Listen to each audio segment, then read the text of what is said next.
All right, Shalom Aleichem, everyone. Welcome. Thank you so much for joining us. What a tremendous zchut it's been getting ready for Pesach together in this Makom Kadosh, in this holy place. And but I feel whenever, even if we meet consecutively week after week, I always feel that so much transpires, so much takes place in between, at least for me, the Wednesdays that we've been here. So much on a personal level, so much on a klal, on the general level. Like in the last week, the amount of tears that have been poured out from our hearts over the absolute, unfathomable catastrophe, tragedy which took place to Acheinu Bnei Yisrael in Flatbush this past Shabbos has left its. Sometimes you have like wounds that go away, but this is a scar that only Mashiach can come and really make this scar turn into clear skin again. Maybe even after that. I guess no, with Chiyas HaMeisim, that's when the scar is removed. And on the other hand, we go, like the way we go from Tainis Esther into Purim, the way that today we go from Yom HaZikaron into Yom HaTzmaut, from that horrible, like, just like the absolute darkness to moments of such simcha. I'm sure you feel the same way. It's a tremendous simcha this week that our Rebbe had another grandchild this week, born to his daughter, lives here in Zichron.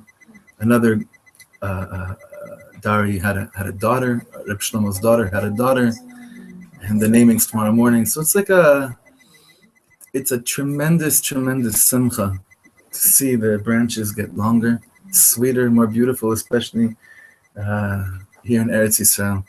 So what I want to suggest to everyone, and I'm talking to myself as well, as we're getting closer to this holy day next week, Pesach, and for us it's the last time meeting until we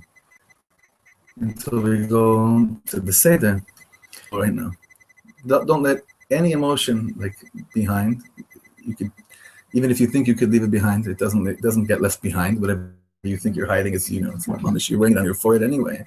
So might as well just recognize that which already exists inside of you and bring it all to the table right now, all to this Makom Kadosh, and put it all here on this beautiful Wednesday night here in Yerushalayim, Yer HaKodesh, where we have an opportunity to tonight look into something that for me is one of my favorite teachings, one of my favorite Torahs. And I thought about it, I was like, I'm sure we've learned this at a certain point over all these, somehow I'm sure we learned it over the last few years, at least a part of it. But when you love a Torah so much, when you love something so much, it's like, can you ever get sick of looking at what your daughter is wearing in the morning, your little girl, when she comes out to show you what she's wearing? You're never going to get sick of it, ever. So for me, this teaching is so close to my heart. And we're going right to text tonight, because if we don't go in, we're never going to get there. Never going to get there. There's some really important stuff I would love to get to tonight. Reb Chaim Kramer, the head of Breslov Research Institute, one of my heroes. That's the truth. One of my absolute heroes, Reb Chaim Kramer. He once said, I once heard in his name that the hachana, the preparation towards Pesach, is probably the most overwhelming preparation anyone can do, both physically and spiritually. Physically, obviously, it's the most nerve-wracking preparation we have in the Chagei Hashanah. And spiritually also, there's so many components to Pesach. There's so many components to Leila Seder. There's so many components to Chol HaMoed. There's so many inyanim with Shvi Shel Pesach. There are so many things that I could become so overwhelmed with not making sure I'm doing the best job. And then I remember, only a slave is scared of these things. A free person, you want to start the Hachama? Just remember, a free person is someone that hopes he can do it all, and he's going to give it a shot. But the outcome and the result, how much did I actually get rid of my chometz? How much am I showing up as a prepared yid at the Seder table? Can any of us show up to the Seder table and say, I definitely am ready? At the end of the day, it's a gift. So, because there are so many different things we could focus on for Seder, I mean, just infinite. And we've been doing some very, very important learning. And I'm sure every day at the 12:30 shir that's here, there's been the most incredible, powerful learning. There are so many areas to focus in. Tonight, if I had to choose one thing to say, how do I want to show up to the Seder table? With what? What am I holding on to? Like if someone tells me 3 months before I get to Pesach, you're invited to my Seder table, and I want you to prepare a vort, not like a cash Torah vort where you tell them 2 + 2 is 5 on Seder night or something like that. I mean like something like, or 2 + 2 is 1, probably you would say that on Seder night. But not going there.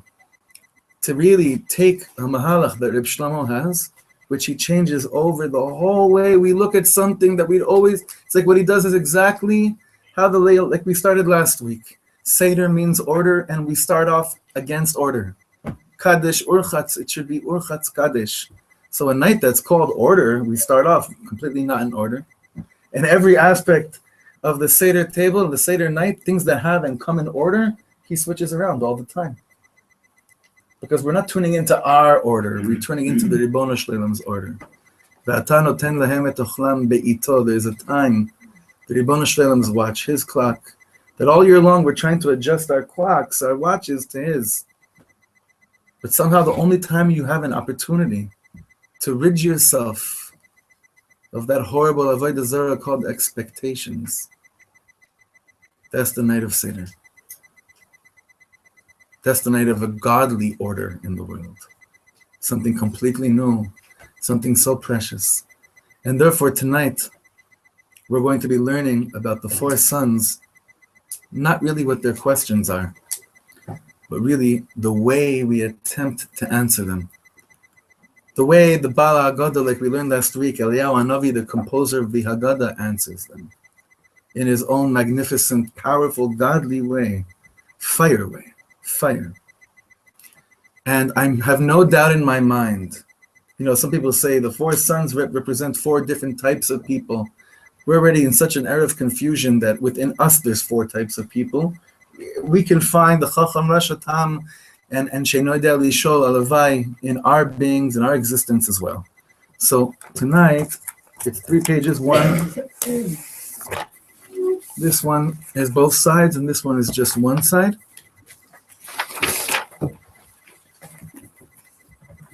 We could pass them out as fast as we can because we have a lot to get to.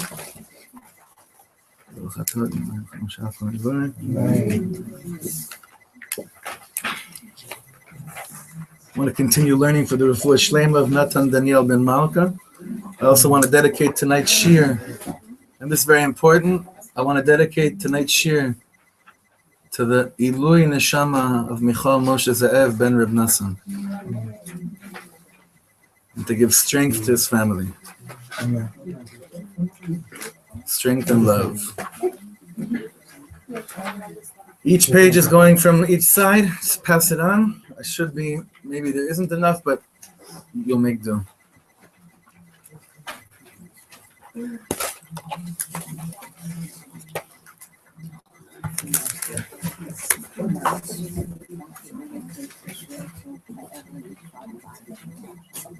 Amen.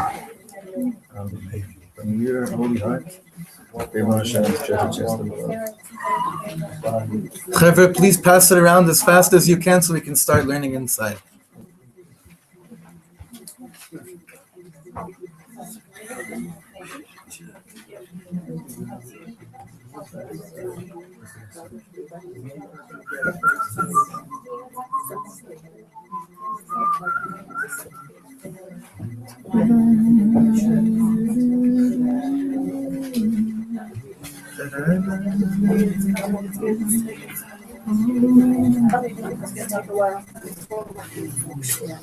Trevor, we gotta go all the way around here with the papers.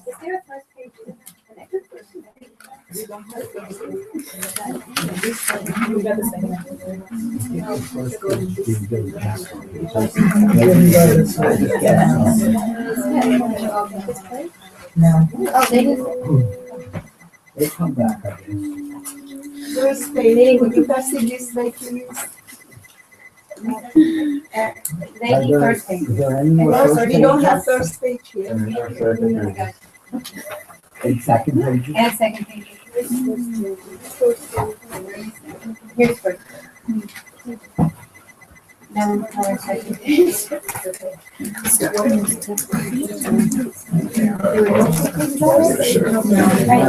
So stuff, it looks like, why don't we all share? So if you have a second page, you like with them all pass around maybe, right? Who wants a second page?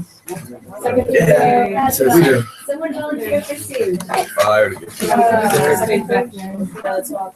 Take a first page. Thank you. Oh, there we go. Oh, yeah. Sharing with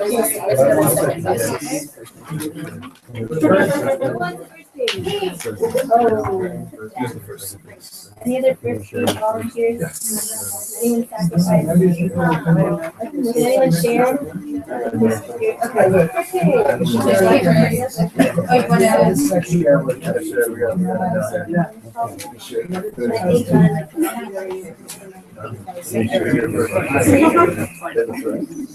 So much love. You just wanted us to work together. We're good, right? Yeah. Okay. Now we can get out of Egypt. If we did that, we can get out of Egypt. All right, Chavra, we're more or less.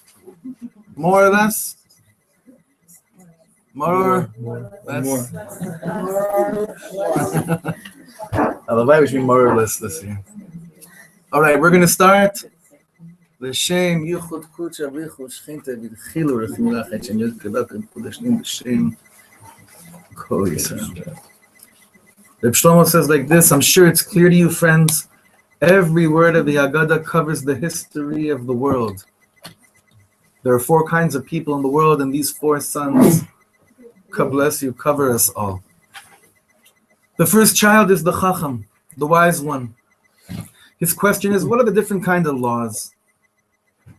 And I answer him, after the Afikoman, the Korban Pesach, you're not permitted to eat anything. Okay, we'll get back to this. Then comes the wicked son, and he asks, what's the purpose of all this? I don't see a purpose. And I'm saying to him, come close. I want to knock out your teeth. Unbelievable approach, direct therapy, mom is straight to the teeth. Then comes Tam. And the way it's kind of sadly translated is the half-idiot. He says, well, Mazot, what's this all about? And we tell him, we came out of Egypt through a strong hand. Unbelievable answer. And then comes the She'ena Yodea Lishol, and sadly enough, the way it's translated in English Haggadahs is the one who doesn't know how to ask. And we simply say to him, open this for him. Play with him a little bit. Show him a few pictures and tell him we got out of Egypt. Okay. Obviously, every answer here was said cynically, right? He's just putting it all on the table. He's just putting out, like, if you really need to go get those, what are those Maxwell Haggadahs? Like the, right? Is that what it is? Maxwell House Haggadahs. You'll probably, you'll be so stuck in Egypt if that's what you stick with too, the whole night. That's what you're holding the whole night, those Haggadahs. Not a chance. Not a chance. Okay, now with utmost seriousness, this is a chance to truly show up at the Seder table, go through this mahalach of the four sons with the way that Reb Shlomo is going to take us on right now. It is a schut. It's a schut. It's a privilege to taste the Ribono Shel Olam and Eliyahu Hanavi's messages to us through this teaching. I want you to open your hearts. There are people who know everything, but when you x-ray their heart, it hasn't reached them yet. The first person I deal with is the Chacham, the intellectual. He's very close to the wicked, because from intellectual to wicked doesn't take much. Got to be careful where you say a sentence like that, right? But you understand where he's going with this. I'm telling the Chacham something very important. And remember, this is based on the answer we give him when he asks us, what are these mitzvahs? Do you know why you're not permitted to eat anything after the Afikomen?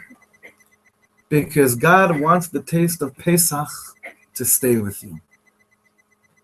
Now, there's a lot of different reasons, halachically as well, as to why ein maftir machar Pesach Afikomen, as to why we don't eat anything after the Afikomen. But remember, the Afikomen is kilu b'mkom korban Pesach. That taste of korban Pesach, what that used to do to us, to take mechila to all the veggies in the house. But with the taste, but the vegetarians, even back then, they would have eaten it. The taste of the korban Pesach made yidden out of people. And here I want to share with you something. A few years ago, I was sitting with Reb Chaim Richman. You know Reb Chaim Richman from the Temple Institute? Mm-hmm. One of the holiest out there. A yid that, when he says Sheibana Beis HaMikdash, Imhera B'Yameinu, that's why I want to stand next to whenever I daven Shemona Esrei.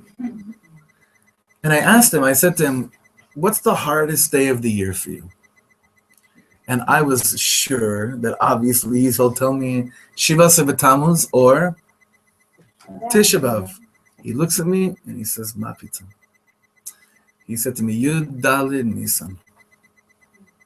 The day we would bring the Korban Pesach. And I couldn't believe. He said, we have a mitzvah, that's a mitzvah aseh d'oraisa that we have to do, and we can't do that now. We don't allow ourselves to do it now. Killed him, the tears in his eyes when he answered back, that he's basically explaining to us why the Ribono Shel Olam, why you have it in such a way that you can't eat anything after Korban Pesach. The Korban Pesach, tasting it, being one with that commandment, to bring that Korban and eat it, would make a yid out of a yid. It really would. So Reb Shlomo says, why don't we allow anything to be eaten after that? Because that taste is what the Ribono Shel Olam wants to be kept inside of us. That's what we want to walk away from the Seder table with, tasting something. I have to tell you, all Be'ez Hashem, in the right time, invited to our house for Shabbos. Whoever has left my wife's Seudah, it's nothing to do. Maybe the Zmiros are nice, maybe they're not. Maybe the words are nice, maybe they're not. But I know what she does. I know how much she l'shem Shabbos Kodesh she puts in there. In the food, people walk. It's. I'm not trying to sound sweet and cute. It is what it is. You walk. You could taste what someone put into something. What the Ribono Shel Olam put into himself, kiviyachol, so to speak, into the mitzvah of Korban Pesach. It doesn't mean you walk out and you taste that Korban. It means you taste the Ribono Shel Olam's dreams for us through that Korban Pesach. And maybe that's why Reb Chaim Richman was in such pain when explaining to me that day is the hardest day of the year for him. Back inside. Seder night can't be just another night. It can't even be just another holiday. It's got to stay deep inside. The most important thing is not how much you know. The question is, when you learn something, does the taste of your learning stay with you? Ever see those people who become experts on Israel giving big speeches and they're so-called Jewish leaders? Never tasted Israel. Mm-hmm. And you know what I'm thinking he's talking about here? He's not talking about AIPAC or those kind of, that's not what he's talking about. I think he's talking about people who, so to speak B'Shem Kol Yisrael, in the name of all of Am Yisrael. But all they've tasted, maybe the extent of what they've tasted, is their tight-knit community that lives on par with the way he envisions what a Jew should be like. Tasting all of Israel? Mamish getting a taste of Am Yisrael. We are learning from someone who Mamish got a taste of all of Am Yisrael and all of the world as well. And that's why it's so exciting to learn these teachings. That's where you're tasting from. And he's speaking about, so on a personal level with people that learn. They learn what stays with them, what taste walks out with them after they learn. Because when the goal is knowledge and accumulating knowledge, when the goal is so I can do a siyum, how much can you attest to the taste that walks out with you when you close that Gemara and you say Hajjan Allah Masechta? When you say I finished it, what continues with you? One time I asked my Rosh Yeshiva of Ravender what his favorite Masechta is, and for the holiest Litvak I ever met, he gave a very Hasidic answer. He said the next one, and it's a Reb Shlomo Torah. If you're learning, if you tasted your learning, then whatever you learned until now is only hachana for the excitement to open up the blot of Gemara the next morning.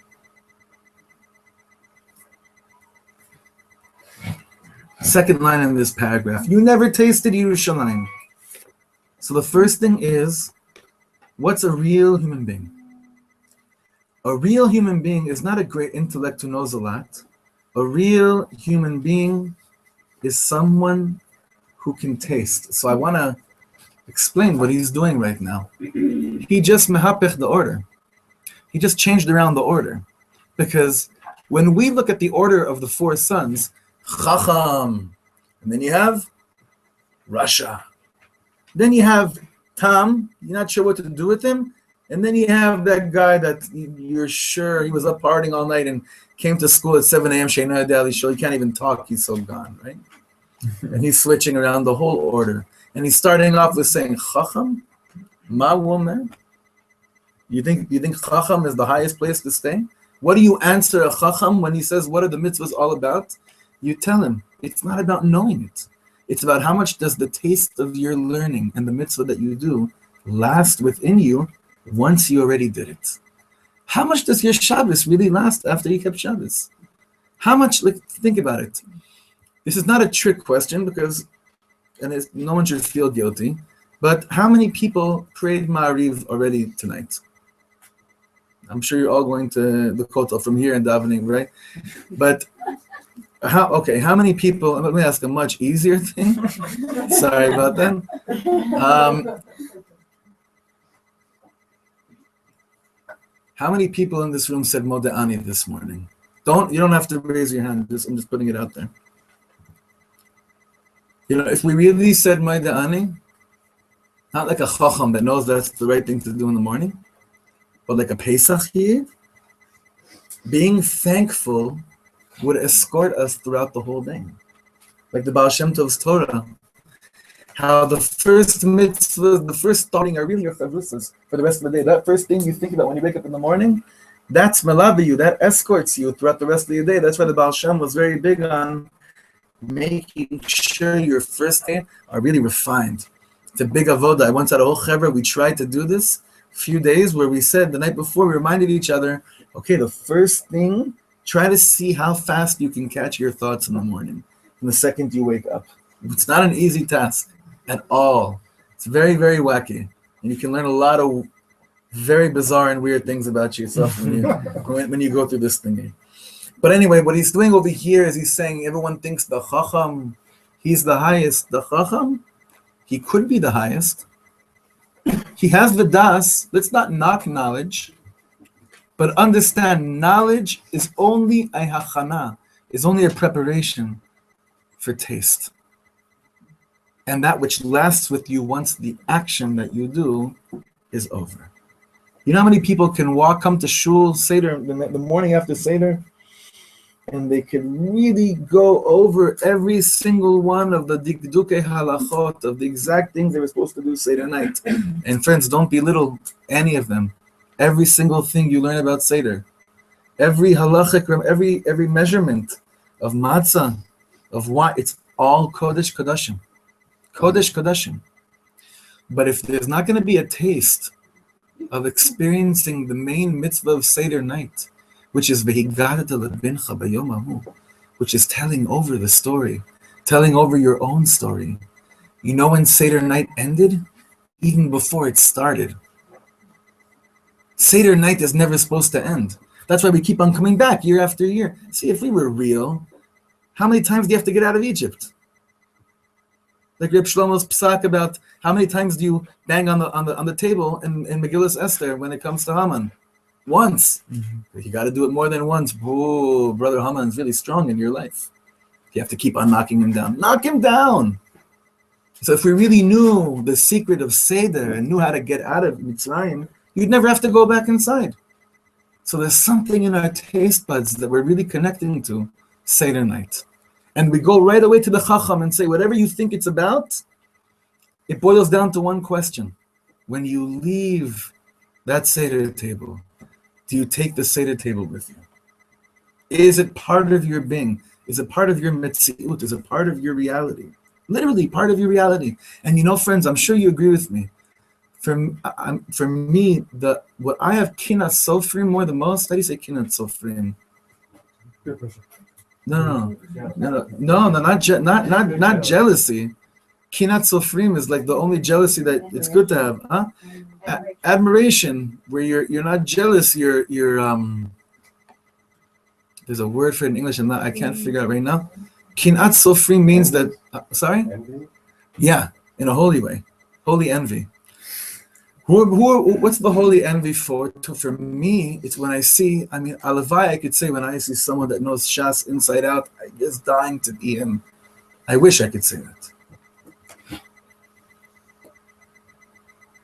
I have such holy envy for free people, towards free people.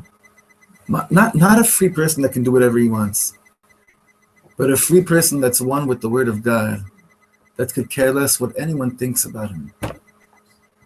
That to me is the highest, because he walks around with taste. Is he a chacham? He probably is. But if you ask him, what midah are you connected to the most in your life? I don't think he'll say chacham, chochma. He'll say, what midah? I have a privilege to taste the Ribono Shlem. I don't even know what you call that. It's the highest. And that's how we start. Keneged arba banim dibra Torah. That's the first son. Next. Now we're coming to the so-called wicked person. And what he does with the wicked person, this is great. I want you to open your hearts as if they were closed until now with these words, right? Every word here is dynamite. Do you know why the wicked is so wicked? Who are the people who are the criminals of the world, the wicked people of the world? Reb Shlomo says they are disappointed. They have an achzava. They're disappointed about something. But what caused them to be disappointed? Okay, so Chavra, I'm going to reinforce what Reb Shlomo just said and asked. When he said, I want you to open your hearts, it wasn't a recommendation. Especially here. It's a drisha. It's a demand. If you want to taste what he's about to say right now, don't have any preconceived, oh, Karlbach, he talked so sweet. Chuck it out the window. This is the deepest depths right now, what he's going to take us over. So really open your hearts and find yourself in your heart, strong, and now go back inside. When we eat something and we can't digest it into our kishkas the way it is, we need to chew it. That's just not too deep, just explaining what do we do to something that we can't really put fully inside us. We chew it, and that's one function of the teeth. Chewing something so that I could digest it. There are a lot of people who can take the greatest thing in the world, it's a type of world, and start chewing it until there's nothing left. I can walk up to a person and say, I love you so much. And how do I digest this? Well, what do you mean you love me? What does he mean? What does he want? What is he thinking? Chewing until what? You spit it out. There's nothing left even to swallow, because you chewed the heck out of that piece of love. You know what he's saying here?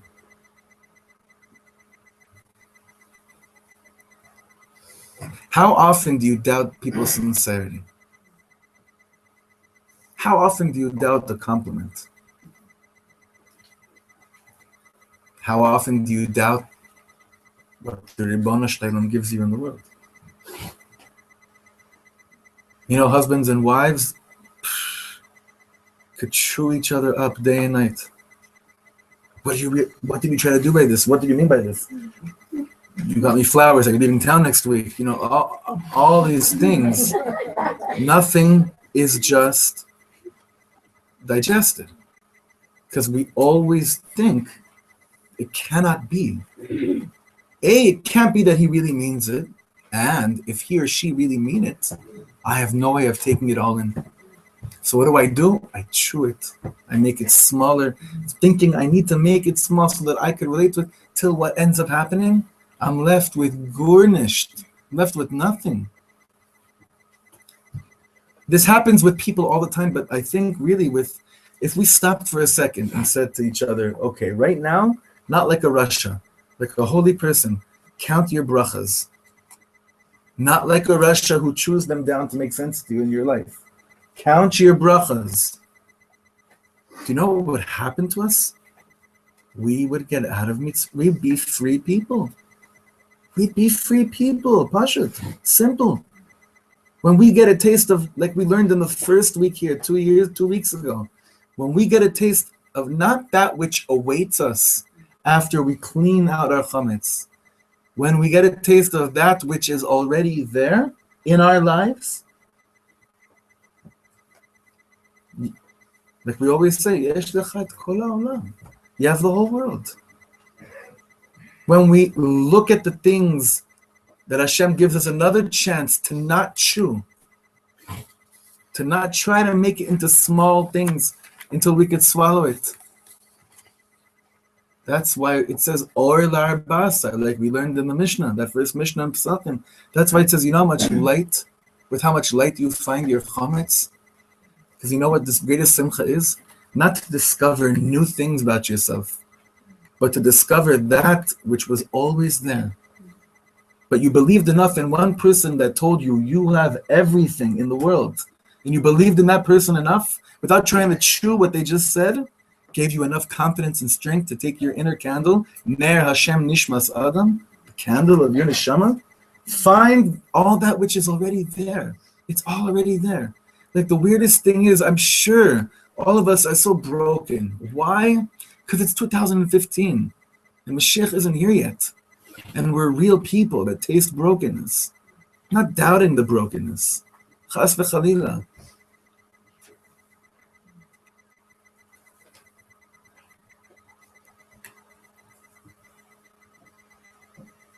But can you begin to imagine what it would be like to look at the gifts that Hashem gave you?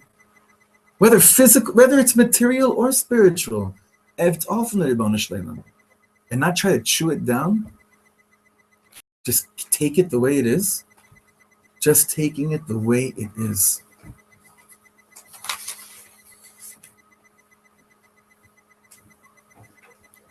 Next paragraph. You know what I say to the Rasha? You know why you're disappointed? Did you ever take anything the way it is? He answers back, but there is no love in the world. And I tell him, you feel there's no love in the world because when people told you they love you, you were busy chewing down what they said. Can you please stop using your teeth just one time? That's why, remember, what do we answer the Rasha? Come here. I'm punching out your teeth. Why? What kind of answer is that? Why? This is the biggest remedy for him, to stop using his teeth, chewing things down. That's why I'm punching out his teeth. It's unbelievable. Can you please stop using your teeth just one time? Take in Seder night without using your teeth.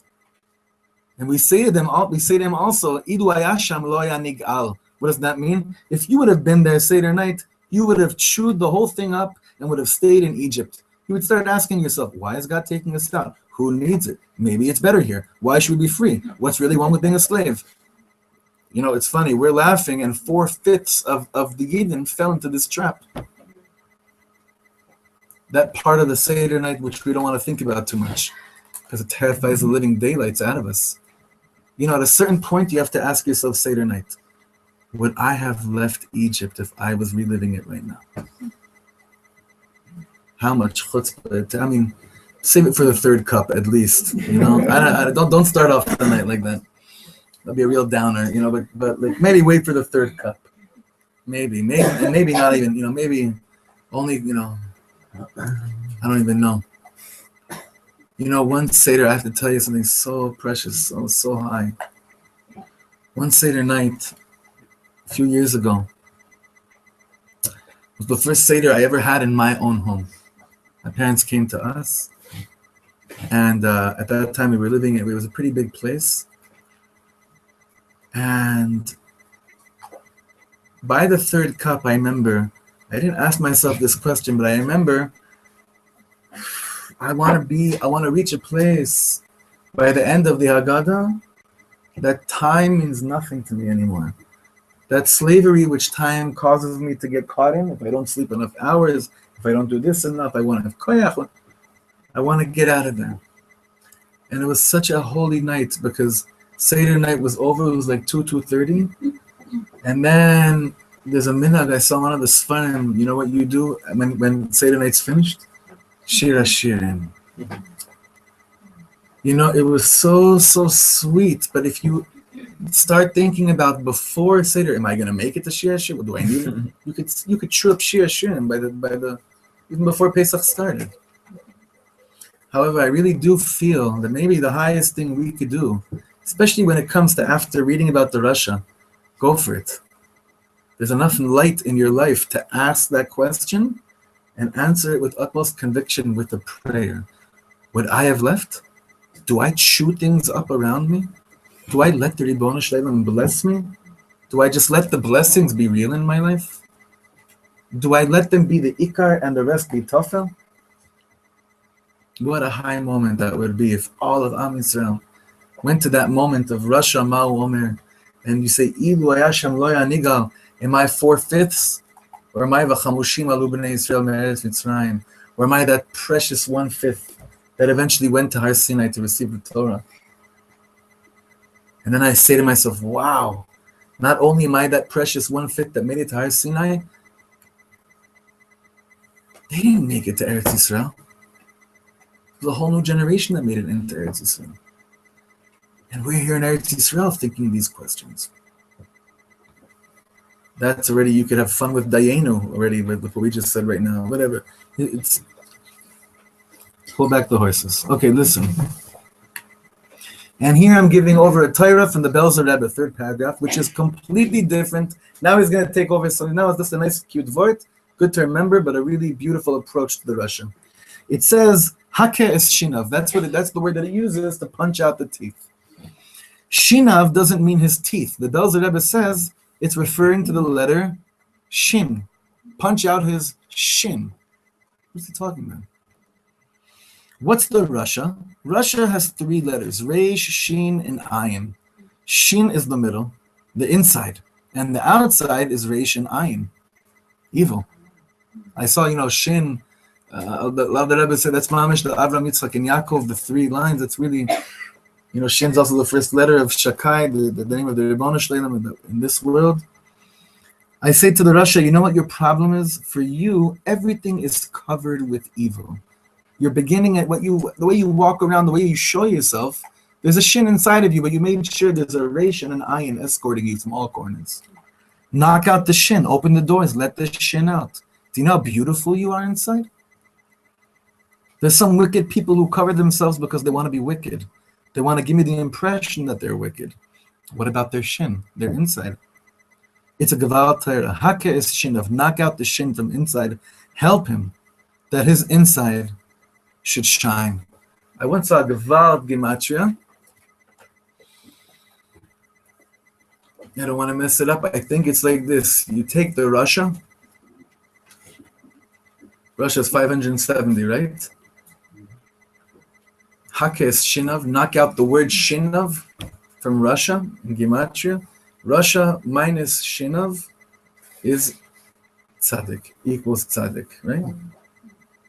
I forget which Rebbe said this. I think a few of the Rebbes said this. Okay, let's look back inside.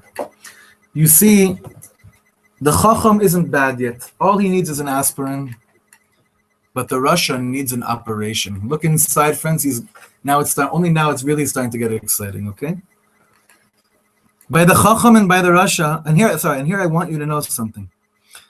By the Chacham and by the Rasha, it says ve'af ata. It says this by the Chacham. When we answer him, it says ve'af ata, and also you. And you also. It's not like this by the next two. By the Tam and She'eno Yodea Lish'ol, we don't have this reference of ve'af ata, and also you. Meaning we're talking to somebody else. When we're talking to the Chacham and we're talking to the Rasha. It's not just to the Chacham and to the Rasha. There's someone else hanging out over there with the Chacham and the Rasha. Tam shows up alone. She'eno Yodea Lish'ol shows up alone. But the manner in which the way we use, look what Reb Shlomo did right now, with one letter of the Vav, ve'af ata. And you also. Who else are we referring to when we say ve'af ata? Look what he says here. 5th line in this paragraph. 3rd paragraph from the bottom. Have you ever met people in their presence? Have you ever met people in their presence you can't chew? Meaning their presence in your life somehow opens up all these gates for you? Do you know what I'm telling the father of these children, Reb Shlomo says? Ve'af ata, it's your father also. Your son might be such an intellect and has no taste. But did you ever give him a taste of Yiddishkeit? Or you just made sure you spent, if you're in America, $30,000 a year for him to get the chinuch that you want him to get, and you rely on him getting the taste of Yiddishkeit from one teacher on 30 students. Busha v'cherpa to people that think like that. It's such a disgrace that you could rely on a child getting a taste of Yiddishkeit by where you send him out of the house. So Reb Shlomo says, ve'af ata, he's telling the Chacham and the Rasha. By the way, and you too, Chacham father. You too, Rasha's father. Your son might be such an intellect and has no taste, but did you ever give him a taste of Yiddishkeit? You don't, and now he says something crazy. You don't knock out the teeth of the boy necessarily. You knock out the teeth of the father. You come to complain that your son is the Rasha? I want to knock out your teeth. What kind of food are you giving the children? What are you feeding them? The husband and wife who never show any real affection to each other or to their own children, what are you feeding your children? What are you showing them? I was thinking about this today. Reb Shlomo once said, I'm looking by all the tzaddikim and I'm trying to understand why there was never a Masechta that's called Masechet Yeladim. How come there's no tractate that our sages dedicated a whole tractate to the Kedusha of children? How could it be? And he said it's Eliyahu Navi's Torah. It's Mashiach. It's the tractate that we're writing while bringing Mashiach. That's the Heshiv Lev Avos Albanim Levanim Alavos Torah. But you see, not just in this teaching, he always brings it back to the most essential relationships which form our beings. Because each and every one of us in the room right now, whether we're parents, grandparents, children, you name it, we're all a product of what we saw and didn't see at home. We're all a product of what we tasted and didn't taste at home. It's less the schools. It's a nice thing to blame it on, but it's less the schools. Seder table is not in the school, it's in the home. The 4 sons that show up at a table, they're not showing up at a school where you're supposed to receive knowledge. You show up at the house where you're supposed to receive the taste and the fragrance. We're all products of it. Each person. Shrinks, it's amazing. God bless them. They know already by now. Mechila, but they know already by now. You start to explain to someone, by the way, you're a product of your childhood. Let's go dig deep in there. You think you met the Mashiach. Someone that's going to reveal to you everything. They just know that you got to dig deep in there to figure out the answer. How to dig deep into your childhood is a completely different parsha, which most never signed up for. But knowing that that's where the dirt is, that everyone knows by now. Seder night, we're sitting in the couch, okay? We're sitting there on the table. No one's counting. It doesn't go by 45 minutes, $180. Now, Seder night is something completely different. You're doing heart surgery, the holiest kishka heart surgery in the world. And Reb Shlomo says, it's not just that you're doing therapy, it's family therapy. You come with your father, you come with your mother. And therefore you say, Ve'af ata, and you too, hakes shinav. Then we come to the tam. The tam is a gewalt. By the way, Chevra, forget everything I just said in the last 3 minutes, because you can get stuck in what I just said till next Purim. That's not the point. Okay? I see everyone's face now. It's like you're choosing to stay. Everyone just chose to stay in Egypt because it's too difficult to deal with what I just said right now. Please, please, please. We're all there. We're all in the same boat. And guess what? Our parents were also in the same boat. Okay? And their parents too. It's not this generation's chiddush. It was always like this. Okay? Happiness. It's part of Chag, right? It's part of Yantiv. Big part. Then we come to the tam. The tam is a gewalt. Tam means whole. He doesn't chew.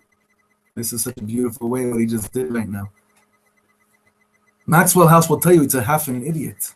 Reb Shlomo is saying he's almost the tikkun of the Rasha. The Rasha is chewing everything. Tam takes it in whole. The tam is like a child. When you tell them I love you so much, they don't chew. They take it all in. Child, you tell them I love you. There's no wondering. Do you know how to love? Do you know what I need? You just, I love you. By Yaakov it says, Yaakov ish tam. Yaakov was a whole person. He was whole. And you know what Yaakov is all about? He takes everything in the way it is. He just inhales it deep inside. You know, we learned on this last Monday night about an episode. Reb Shlomo was invited to Austria. He had a concert in all over the place. He was invited by the Ministry of Education to lead some workshops for the youth. They're Jewish and non-Jewish. I think it's the year before he passed away. And he said, he was telling his chaver, he said, you want to know what the theme was?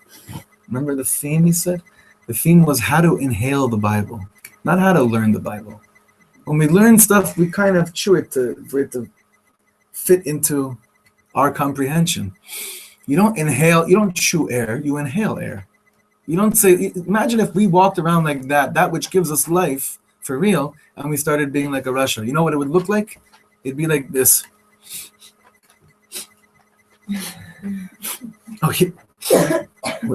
No one walks around like that, at least that I've seen. No one walks around chewing air. I mean, doing the act of chewing to air. We know our life depends on it. So you inhale the whole thing. The Tam knows his life depends on the Ribono Shel Olam. So he's shalom. He takes things in bishleimus. We're going up the ladder. Tam is even higher than this. Sometimes you meet people, and wherever they are, they have to complain and crafts about something, usually anything unimportant. The Tam is so deep, he doesn't let stupid things take away the wholeness. You know, it's so easy for stupid, shallow ideas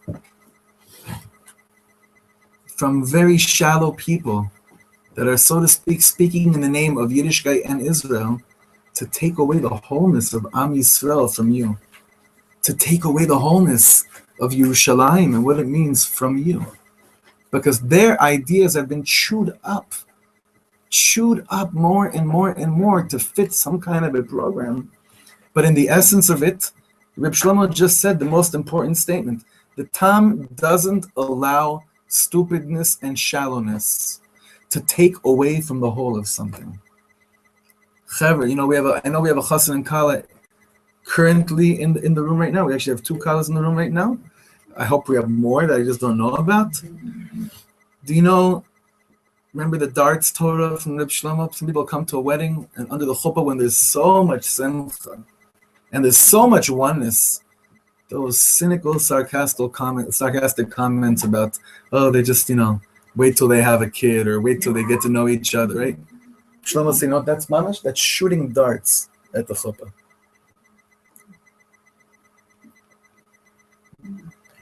Kind of like, I told you guys the night that we got engaged, someone came over to where we were staying for Shabbos.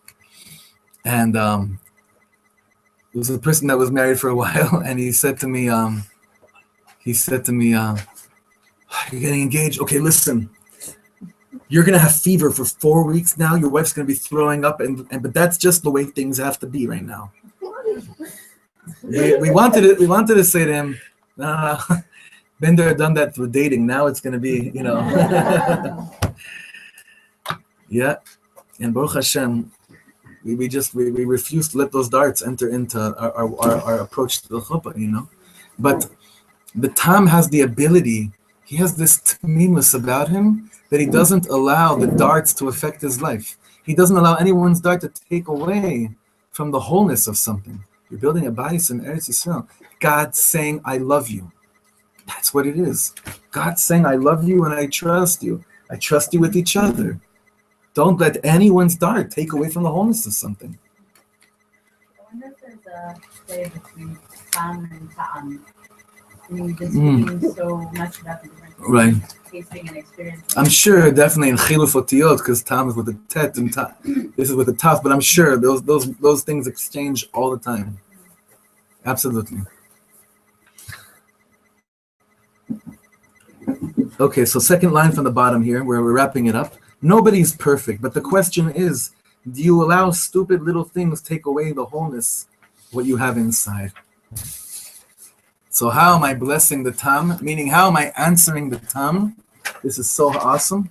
Remember what we said before? We said before we answered the Tam by telling him God took you out of Egypt with a strong arm. B'choizek yad. I mamish bless you every second. Reb Shlomo is saying, he's talking to the Tam. When the Tam says, Mazot, what is this? What's up? God should never let anyone take away your wholeness.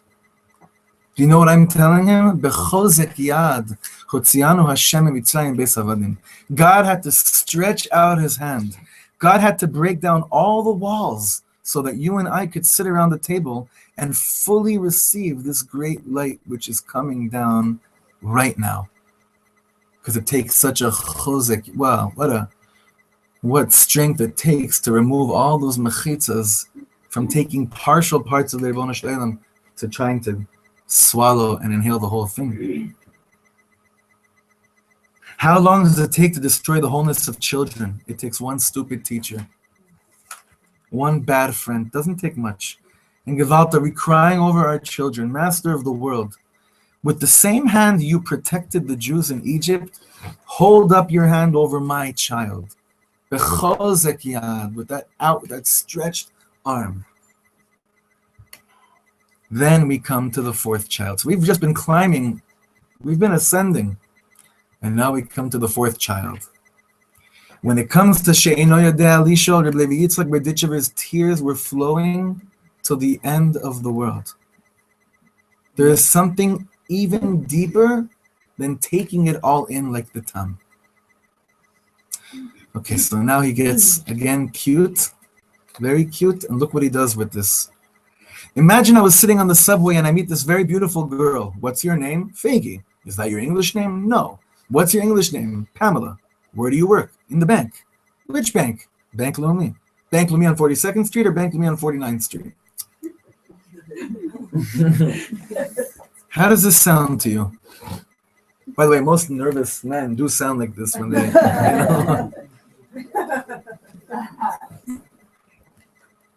How does it, like, I was so nervous. I always say, I met my wife right over here. She came to shir. She was sitting right over here.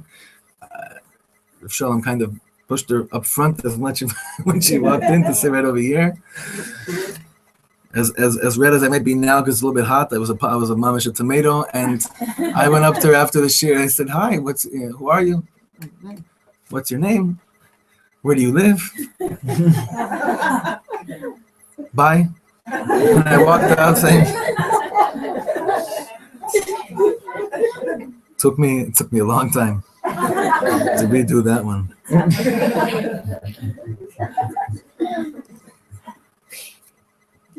How does this sound to you? What a conversation. If you're a girl, you're probably so touched. I mean, what a man. Look what he says here. Do you think, that was him saying this that last line, right? Look at here. Do you think questions are always the sign of depth? By the way, we could all answer that, because at every point in most of our lives, when we were absolutely bored out of our minds in class, we wanted to show the teacher that we're not fully lost. We would listen to one word the teacher said, raise our hand, ask a question about that last word which had no relevance to the class at all, but you said that one word, right? Oh, thank you so much. Teacher's like, and you're like, oh, he's showing you so into. So he said here, you think questions are always so deep? But he says there's really something interesting. Even the deepest question is a little bit not 100%. What does he mean by that? So, friends, the next question that he's asking here, do not answer out loud. Have you ever heard a policeman asking for your name? Not the greatest feeling. How he knew that, I don't know. But so there's a typo here. When I meet this woman in the subway and I ask her for her name, it's not a question. It's deeper than a question. I once heard people coming down to the Holy Wall. Is this the Holy Wall? Yes. When was it built? You're sure King Solomon built it? Do you have a picture of King Solomon's designs? Let's put it this way. And now he's going to wrap the whole thing up. And this was really all a hachana, all a preparation for the She'ena Yodea Lishon. Let's put it this way. Imagine I take the 4 sons to the Holy Wall. I take the intellectual, the Chacham. He's giving me a whole speech all about when exactly the wall was built. He tells me about the whole archaeology. He knows everything. It's cute. But you can give me this speech by Rockefeller Center, not by the Holy Wall. He's in exile. He's not standing by the Holy Wall. He's giving a lecture like it's a university. Then comes the wicked. He says, I want you to know this Holy Wall is a fake. It's a Zionist conspiracy. He's also in exile, but maybe a little less. Then comes the person who says, Gewalt, this is mamash, the Holy Wall. The Tam, right? Just taking it in. And he's expressing it, that he's just taking it in. Then comes the She'ena Yodea Lishol. He can't even open his mouth. He has nothing to ask. He has nothing to say. She'ena Yodea. He doesn't know how. Yodea. He doesn't know how to speak of that which he's experiencing. He has nothing to ask because the revelation of God's presence fills every ounce of his being. So, in the Haggadah it says, what do we say to the She'ena Yodea Lishol? At psachlo. It doesn't say ve'at af at psachlo. You. Only God can open his lips. You know what I'm begging God? At psachlo, meaning God, please give him a mouth. This kid, he has it all. He's taking it all inside, and he knows that there's no way in the world to describe any ounce of what he's feeling.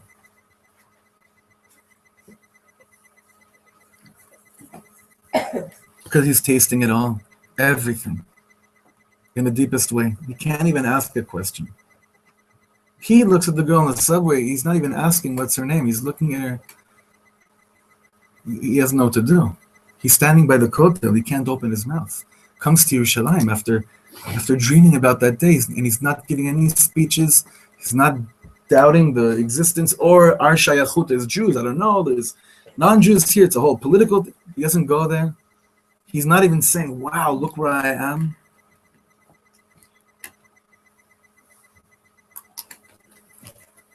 You know what I'm begging God? Let this child open gates for all the other children. This child will open all the gates for all the other children. Let this child show children how beautiful the world is and how deep the world can be. So, this is just like a tad different than the way we usually learn out the 4 sons. A little bit of a stretch, right?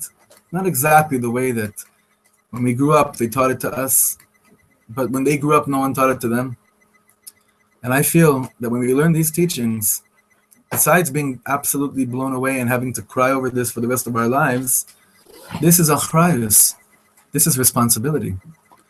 When you know the Seder can be as deep as what he just did right now, what are you doing with that? What are you doing with that? Don't worry about kiruv of this Seder. Don't worry about how to give this over to anybody. You'll have the rest of your life. But in order to take someone out of Egypt, you have to take yourself out of Egypt. You know, in order to give someone the taste, you have to have the taste. In order to taste, in order to relate to any of these children, you have to have that. And every time you learn a word like this, what responsibility you have. Not to get it, figure out how to implement this, and you have a kiruv toolkit, now I know what to do. It doesn't work like that. Reb Shlomo, you know our friend Reb Mimi in Los Angeles, she asked Reb Shlomo the best question in the world, which if you've ever seen the movie You Never Know, it's in there, it's in that movie. She asked him, who taught you how to walk the streets of the world? She said to him. How were you? Like, how did you get a taste of the world? How did you walk around with the taste of all of Am Yisrael and the whole world? And you could see in the video, it was like he was waiting for so many years for someone to ask a question like that. You could see in some of these interviews how absolutely bored he is in the beginning when they ask him, oh, so can you please tell us about our background? He said, and he would always say, everyone's so obsessed with my background. I would love to talk about my foreground. Everyone's always bringing me back. I'm thinking fore, and you're bringing me back. You say that. So he said something amazing to me, something really beautiful.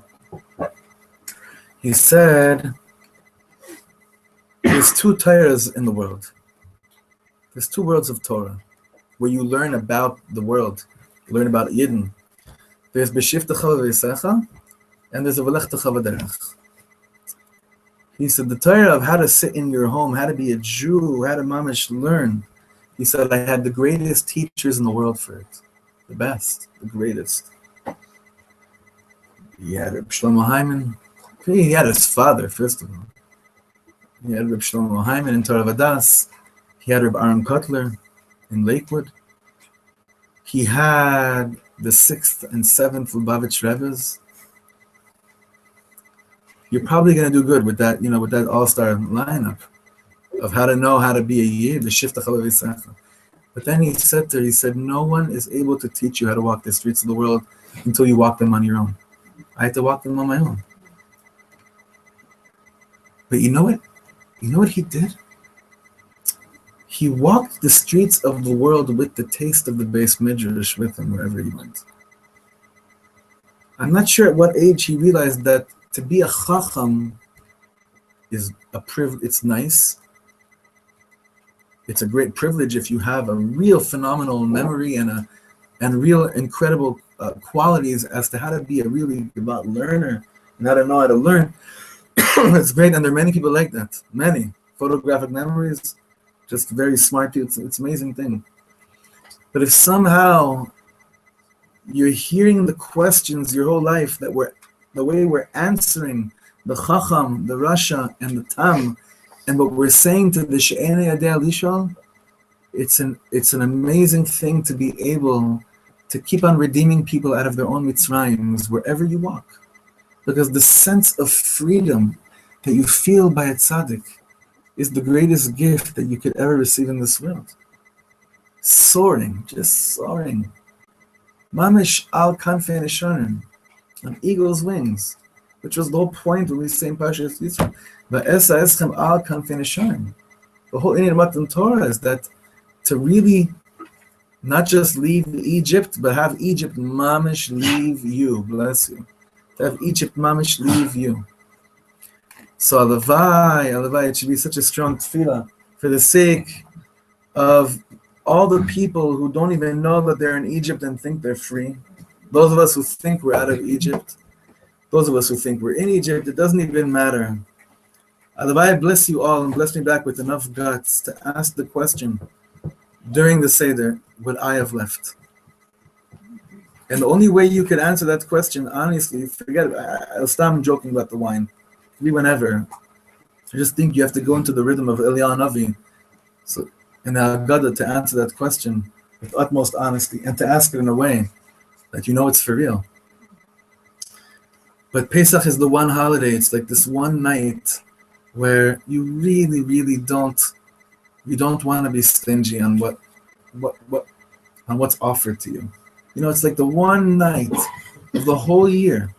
Now, it's interesting. Purim, it's about the day that's really like that one day of the whole year, where everything's right there. Seder night, it's at night. It's like the whole night is right there. Anyway, you know, it should be Zman Cheruseinu. Cherus doesn't just mean that it's Cherus el Charut, you know, it should really be inscribed in us, it should be ingrained in us. That which we taste Seder night should be ingrained in us. You know, friends, I'm not walking out of here thinking, okay, now I have the answers. But I do know one thing. I know one thing with all my heart and soul. If we'd stop chewing, the whole world is waiting for us. It's crazy, you know. Reb Nachman stopped chewing, I think, when he was like 5. You know that? No, really. It's written in all the Sfarim about Reb Nachman's life. He mamish stopped chewing. He stopped for a different reason, but there's got to be something there. You know? There's got to be something in there.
Any holy announcements?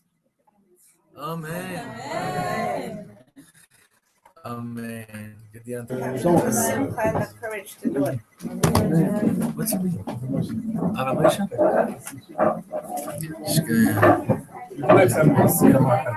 Yeah. You know something crazy?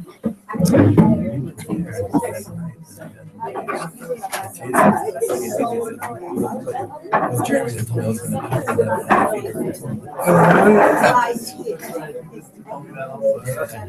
yeah, well, the difference is that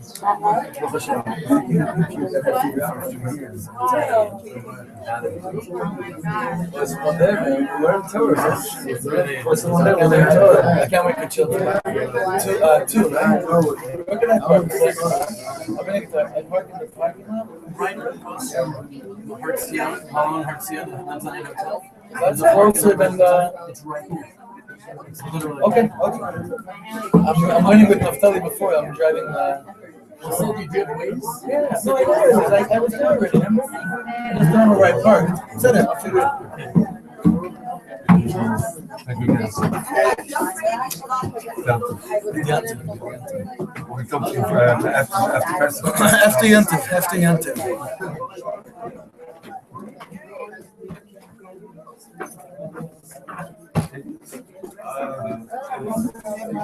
The other one. That's Hashem.